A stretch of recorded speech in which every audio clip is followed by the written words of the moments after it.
The bloke that filmed it put it out all over social media. We were going to get to that. I'll tell Here you, we are. the bloke that, but he shook me hand, took a photo 30 seconds early and talked footy with me. Wow. And then filmed that and put it out there, so I got sacked. After months out of the public eye marked by legal challenges and professional setbacks, veteran rugby league journalist Paul Kent is making a notable return to the sports media landscape. Tune into How's That the Podcast with Mike Whitney, Dawsey and Shugsy and our special guest, Paul Kent.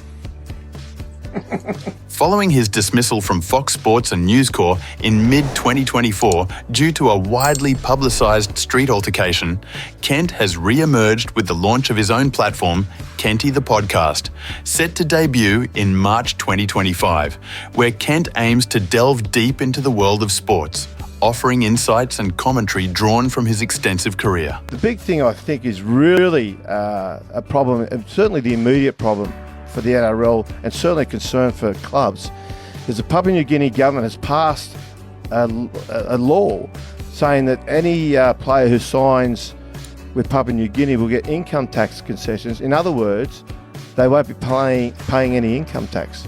Embracing the humour surrounding the incident that got him fired, Kent has incorporated a tree into his podcast's logo, playfully acknowledging the online TreeGate meme that emerged from the Brawl video.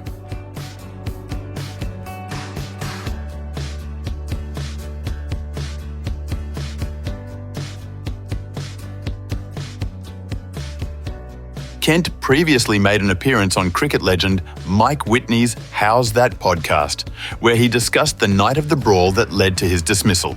The bloke that filmed it put it out all over social media. We were going to get to that. I'll tell Here you, we are. the bloke that, but he shook me hand, took a photo 30 seconds early and talked footy with me. Wow. And then filmed that and put it out there, so I got sacked. So, you know what I mean? Like, that's what you're doing with it. And I'm not going to whinge about it. Like, shit happens, right? The former NRL 360 journalist recounted the infamous incident outside Totti's Roselle restaurant in April 2024, attributing the altercation to the provocations of disingenuous fans and seemingly deflecting personal accountability. See, the funny thing is, when you're with people and someone comes and asks for something, and if you don't trust that the person's got the right intentions, so you're a little bit like, righto, mate, I'll get a photo of you. And I've had other people come up and do shit, right? And you don't know until they're actually doing it that they're making a gig of you. That's right. While trying to justify his own actions, he shared an anecdote about Andrew Johns, recalling how a fan intentionally referred to Johns as Anthony Minicello, which notably agitated the rugby league legend. And, I'll give you a good example that doesn't involve me. It was when that dickhead that went around and he filmed himself, I've got a rugby league legend around the corner, I'm going to go say good day to him. And he walked around the corner of the Clovelly Hotel and Andrew Johns was there, and he walked up to him and he goes, "Hey, Minnie, how you going, mate?" and all this. And Joey sort of went to shake hands and, "How you going?" until the bloke called him Minnie, and he's filming himself already going, "I'm rugby league legend Anthony Minicello." And Joey like, "Fuck off, idiot."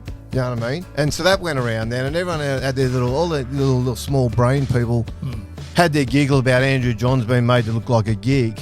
But you put yourself in his position. What's he supposed to do? If he walks around and the bloke comes up to, and he sees the bloke come up to ask, 100%. And he just goes, "Mate, piss off and leave me alone." Well, then that gets edited. It just goes around. He's just, what a pricky. How arrogant is this bloke? You know what I mean? You missed the Minicello comment because you'll edit that out. That's right.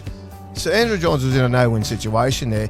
And instead of people condemning this bloke for that, saying this, which some did, to be fair, but there was also enough people that, "Oh, that's hilarious," and sent it on their mates with, the laughing emojis and all that bullshit. And you just think, mate, no wonder this world's going to, hell in a handbasket. You know what I mean? Because you've got shitheads like this, mate. You know what I mean? To just carry on. And then that means blokes like Joey, he doesn't want to engage. Well, you can understand why he doesn't want to engage him. Absolutely. Why Joey's would you a want lovely it? bloke, mate. Exactly. Well, a lot of fun. Anyone that knows him knows what sort of fellow he is. But I can understand why he's reluctant, because some flea has done that.